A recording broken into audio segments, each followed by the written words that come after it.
Good morning. I hope everyone is as awake as I am. For some reason, my body decided that 4 a.m. was a great time to wake up. I disagreed, but we couldn't settle. My name is Dirk Hohndel. I'm not quite freshly at VMware. I'm the Chief Open Source Officer for VMware. And I'm Linus, and I have been around Linux Foundation for the last 7 years, so not so fresh anymore. 7? No, it must be 12. 9. Whatever, something.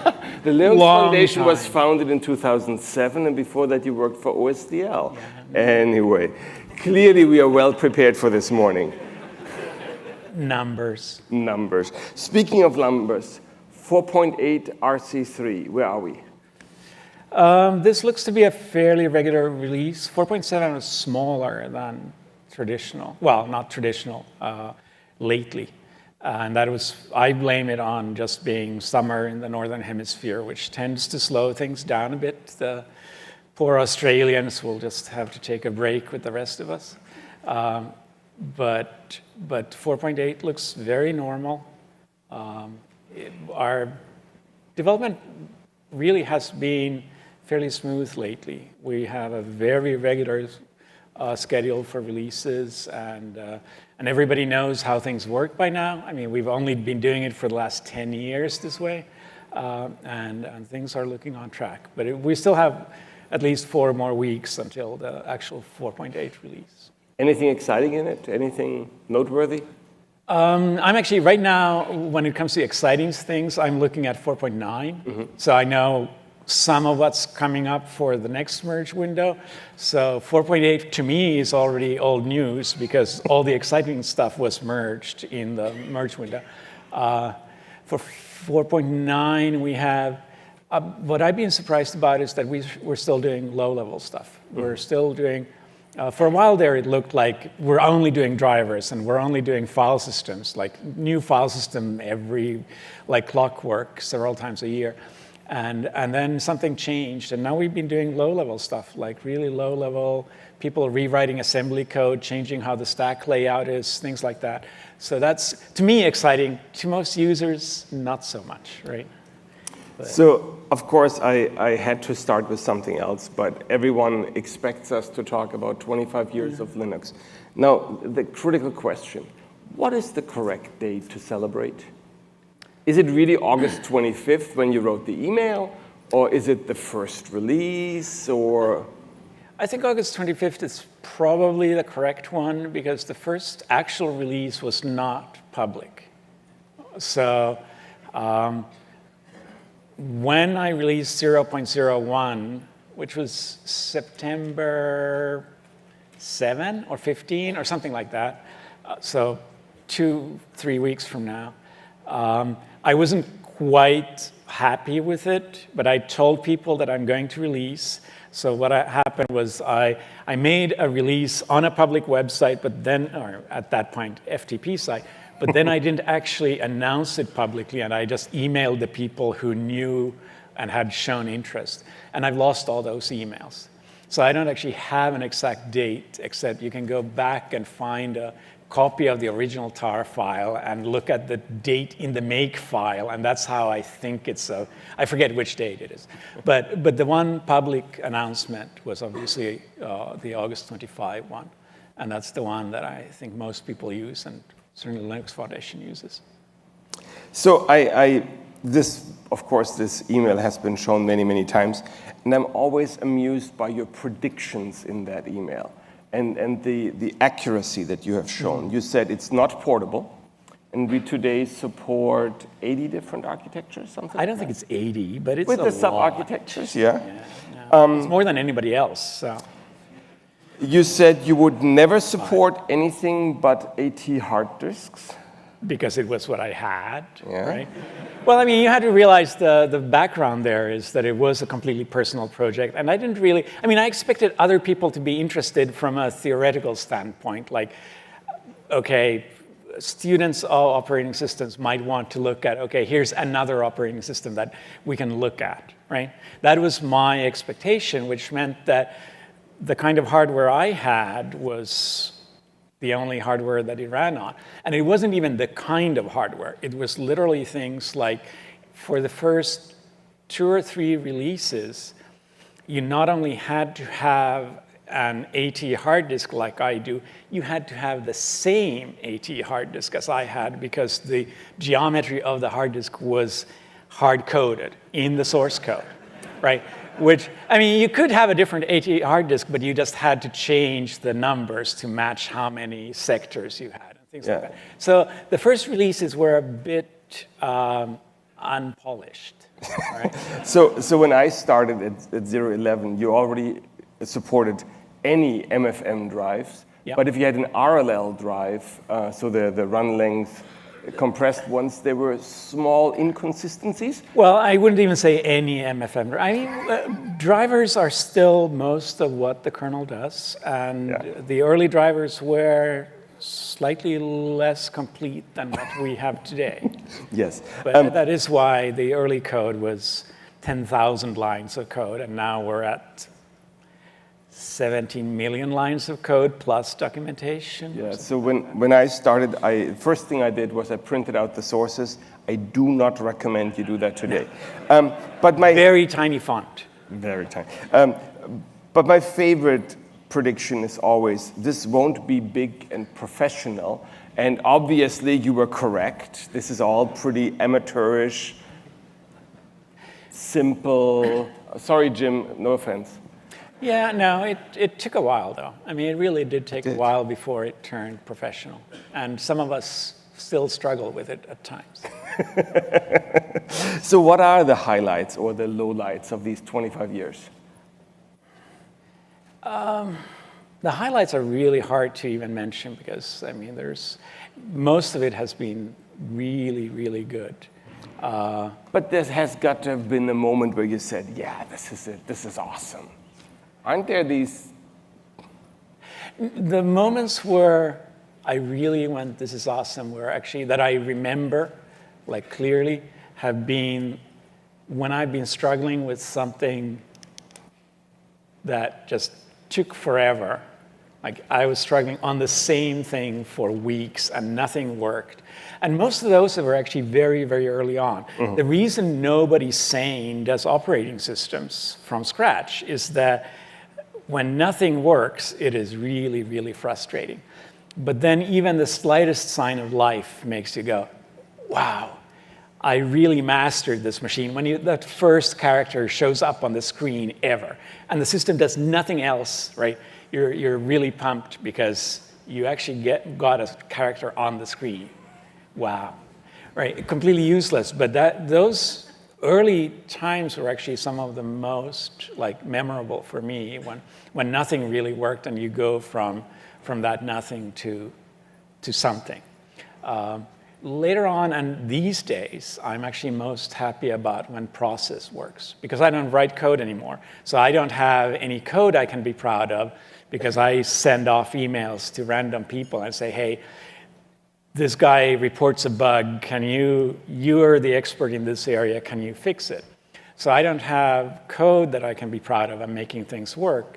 I can be proud of when the release process really works and people get things done and we don't have a lot of issues. So that makes me happy these days, but that really has been working very well for a while. Lowlights? We've had some. Most of them almost none of them have been about technology. I mean, we've had difficult times when things really didn't make progress. Some people the developers in the audience may remember, if you've been around for long enough, power management was such a bummer for so many years. And we really struggled with that. And it took years and years to get it to the point where you could just take a random laptop and suspend it and resume it, and you would just assume that it works. That was very frustrating.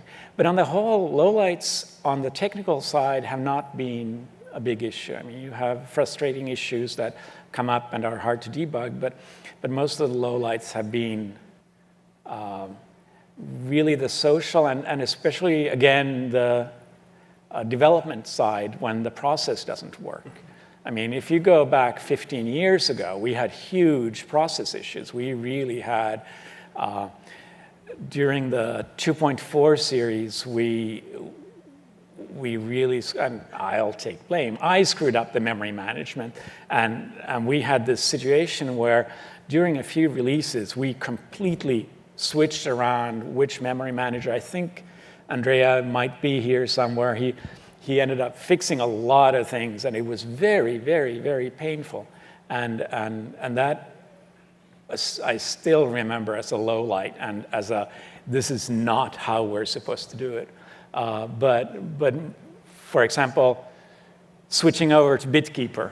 I mean, everybody has heard about how BitKeeper was a big failure and how that brouhaha when I had to go off and make Git work.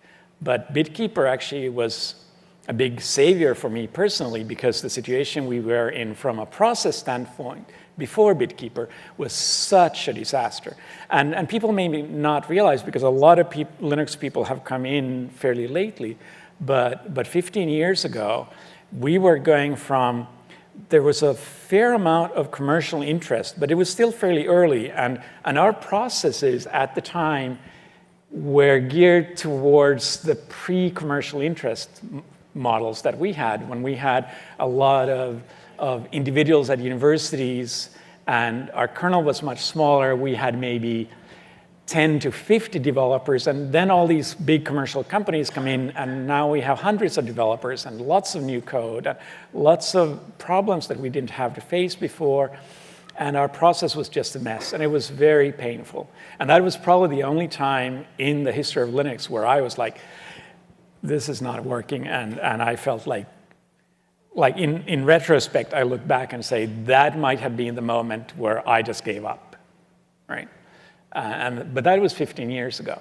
And we had problems after that, but literally for the last few years, the release schedule and everything has been so smooth, and we have thousands of people involved, and it's working. I mean, don't get me wrong, we still argue. I mean, there are arguments, we're not all happy people, we don't love each other. I suspect a lot of developers really don't like each other, but quite often, even if there's not a lot of happy love feelings, I get the feeling that there's a lot of respect for the technical side, and things are working very well in ways that things have not always worked. I find it interesting that you mentioned that. So did you ever really consider walking away from it, saying, I'm done?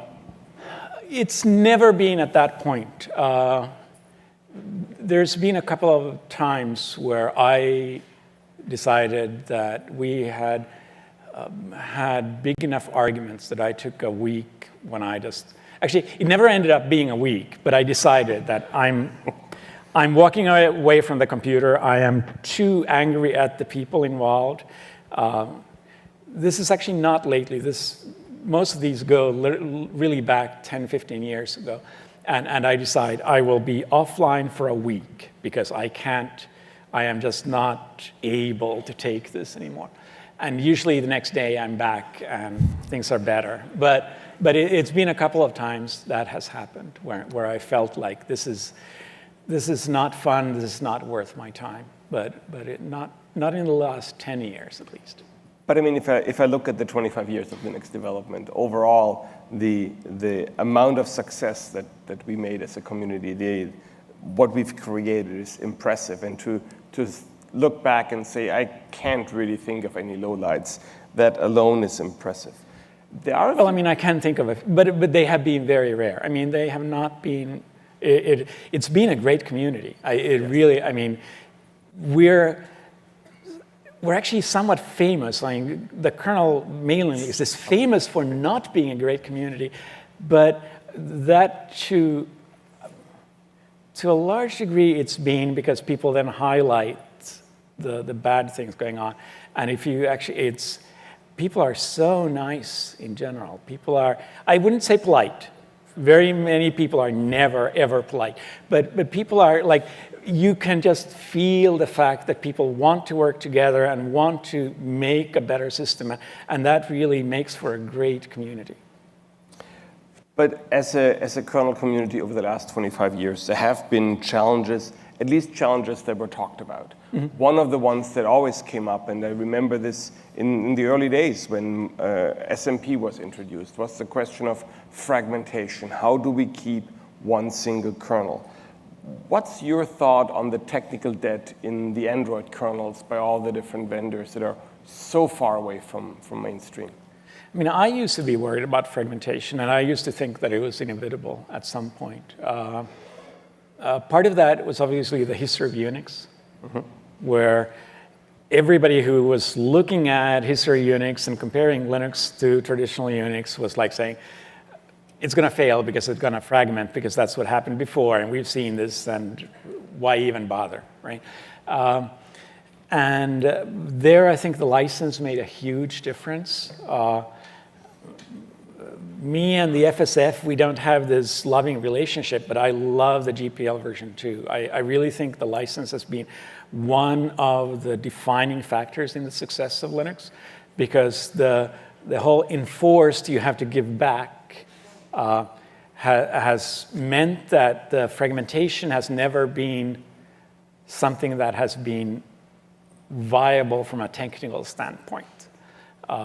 Fragmentation can still happen due to social issues, or just my biggest fear was that fragmentation would happen due to different markets, where originally when SGI was pushing Linux into 1,000-core machines, and RSMP was kind of wobbly even on 8 CPUs. I mean, it was good if you had 2. It was okay if you had 4. 8 was kind of pushing it, really, obviously. And then SGI comes along and said, yeah, we have this 256 CPU machine, and next year we want to put it on 1024, and long-term more. And I was like, they wanted to talk to me about how to manage this, and I told them that, yeah, you should just go off and do your own thing, because we're not there. You should do your own big iron version of Linux and sell it as SGI Linux, and it's fine, right? And they did to some degree, but they kept moving things back, and the standard kernel also kept trying. I mean, that's where the license comes in, that the code is out there, and you have all these people who can try to merge it back, because anybody can do that. And we ended up just improving to the point where our limits from the standard kernel went away, and the SGI people were really happy to try to push their code to us so that they'd have less maintenance headaches with all the changes they did. And that experience just convinced me that even if you have completely disparate machines and target markets, we really can have a single image from the source code standpoint. And right now we're seeing, you mentioned Android, it's not, I don't think it's a huge deal.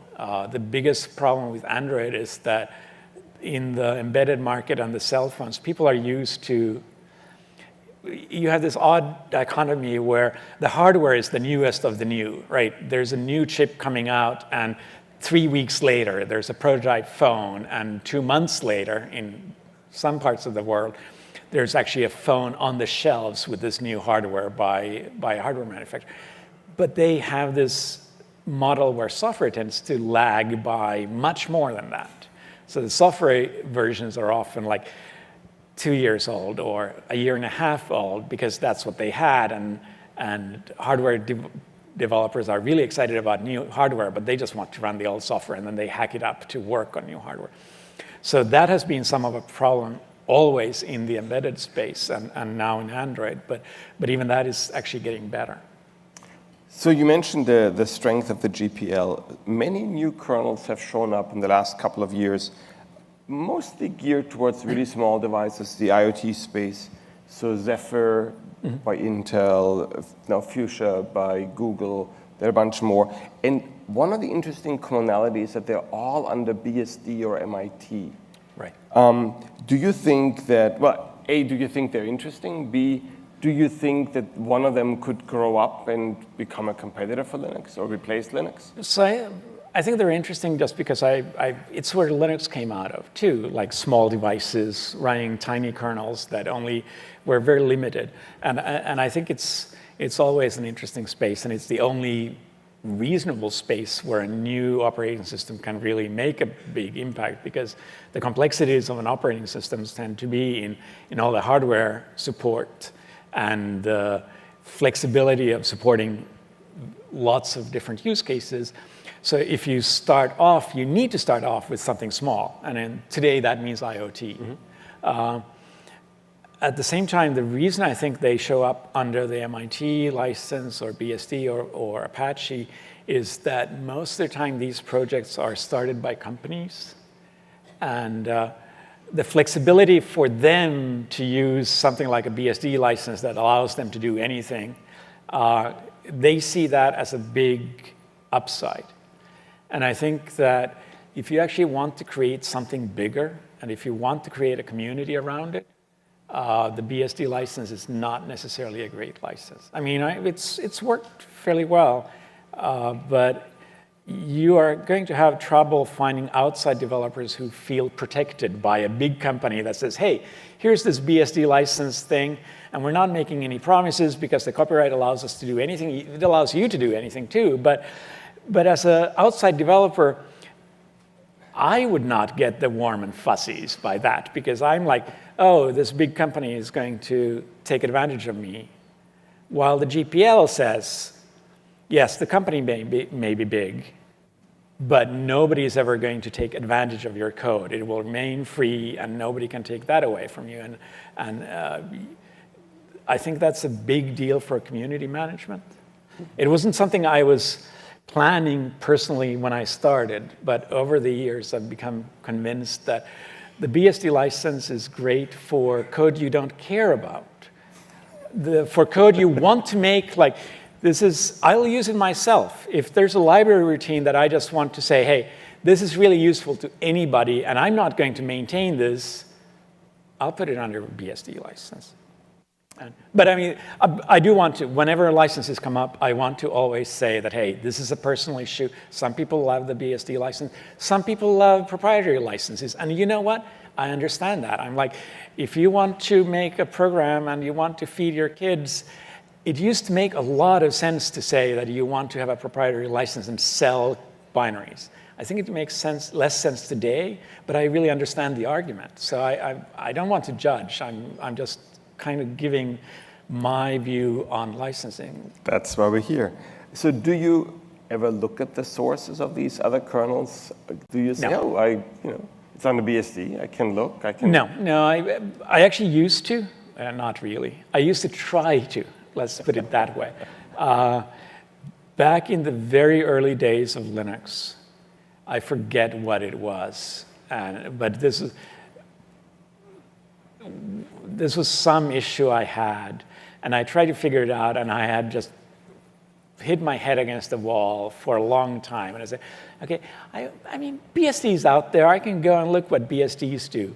And I don't know how much time I wasted trying to follow somebody else's code.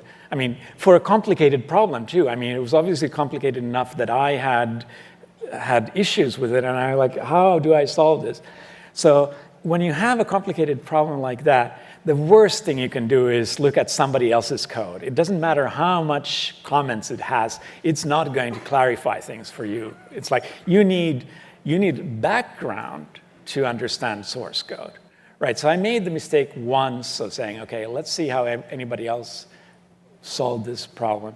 And I found it not useful for me, and maybe it is useful for others, but I decided, no, it's actually easier to just read up like a paper or a book about this OS design and try to actually understand the problem instead of looking at somebody else's code and get it that way. And this may be personal, but after that, after one bad experience, I decided, no, I'd rather read literature than read source code. I'll read my own, and I really want people to read their own source code. You don't just write it, you read it and try to understand it afterwards too. But reading another project's source code is really, really hard. So which projects do you look at the sources of besides the kernel? Honestly, the last project I looked at the source code of was Zmailer, which is an old mailer program that is still used by V'ger, the kernel mailing list, and nobody else. And it hasn't been maintained for 10 years or more. And so the only way to figure out problems is to look at source code. And I did figure out a few problems, and we fixed a few issues on the kernel mailing list with email authentication issues we had. So I think it actually is useful to look at other projects' code if you want to fix a bug in that other project. I mean, that is how we get most of the kernel developers, is a lot of bugs are really easy to fix. They may be one-liners, right? You don't look at a project's code to write your own. You look at a project's code because you want to fix that project. And you start out small, and then 25 years later, you find out that you're a big maintainer. That's how we all start. Yes. So let's talk a bit about this big maintainer thing. One thing that I find fascinating about the Linux development process is it's completely unique in its scale, in its velocity. Do you think this is something that other projects or even companies for in-house development can learn from? The way Linux does things with the clear maintainer roles, with the tree structure, with the timed releases and all that? We don't actually have clear maintainer roles. Really, I mean, I doubt anybody here can really even Google and try to find a maintainership, like traditional org chart for Linux. Maybe somebody has tried to do this. I would guess that maybe you would find it on LWN. You would find it from 10 years ago. John Corbett probably tried to make an org chart for Linux, and that's why he's bald now. So the only people who think we have a clear maintainer, there's two classes of people who think we have a clear maintainership role. One is the outsiders. My guess is that from the outside, this all looks very organized, right? We have releases on every 10 weeks. It looks very organized. It's very smooth. And then the other group is the people who have been around forever. And they just know who maintains everybody. Not because there's a documentation, not because we have an org chart. It's just because when you've been around forever, you just know, oh, it's a driver. Bug Greg about it. Or David handles networking, and if it's wireless, you go to somebody else, right? So we have maintainership roles, but they're actually, and I think it's nice that they're not like an org chart. Because one of the downsides of org charts, it's all the politics. You want to be up, right? Because it makes you look good. And so you have the jockeying for position. And when you don't have an org chart and you can't really show off your position in the org chart to anybody, some of the politics goes away. That's how many of you here work for large companies and know about company politics? Yeah, some people at least admit to this, right? But the other thing is we're actually way more flexible when it comes to things. And people have been trying out different models, like having 2 or 3 people work as maintainers of one subsystem. We now have one subsystem that is playing around with having 2 maintainers, but 15 people who can actually commit, which sounds a bit odd, and we don't know if it works, but maybe it will work. We've tried a lot of these kinds of experiments with maintainership, and I wouldn't say that most of them work, but a lot of changes that on the surface look completely crazy do actually work really well after you give it a few iterations and you kind of make the obvious problems that you didn't think about go away. So we have this fairly fluid org chart, and it literally has been changing, and it's not even a hierarchy. I would say it's more of a network of people that sometimes it goes across boundaries just because you can. Email doesn't really care who you send it to. Yeah, I always love it when you send your patches to some other maintainer Oh, yeah. integrate them so that later you can pull them? If I write code, it depends a bit on the area. Sometimes I will just commit it myself because it's some trivial fix and I'm on a schedule. It's like something stupid that needs to be reverted for a release. Then I will commit it myself. But quite often I will like say, hey, this is my fix, and I'll send it off to the real maintainer of that area. And maybe most of the time they commit it, right? So I seldom get rejections, but if they want to improve it, that's fine too. So we are almost out of time. For very current reasons, I have one last question. And I've asked this question of Linus a few times when we've had these conversations. And I usually phrase this conversation, what happens if Linus steps behind a bus? What happens with Linux? And of course, yesterday as we walked back from dinner, he steps behind a bus. I'm like, no! And so what happens when there is no Linus anymore? You know, I'm fairly careful even when people are, no! It's not. Yeah. I think it would have been a bigger problem 15 years ago, maybe even 10. These days, there are so many people who could take up the mantle. Most of the people who could do it wouldn't want to do it, I think, right?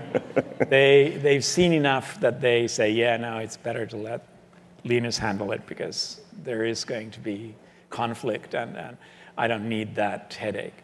But there are clearly, there are people who have been around for almost as long as I have been, and there are people who are universally trusted and do a lot of the work right today that could step up. So, but my traditional answer is, hey, I won't care. So, on that very helpful note, thank you very much, Linus. Thank you, everyone. Hold on one second, guys. All right.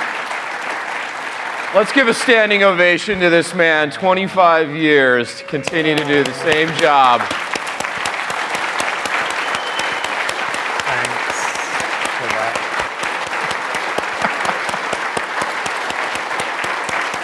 All right. That's enough.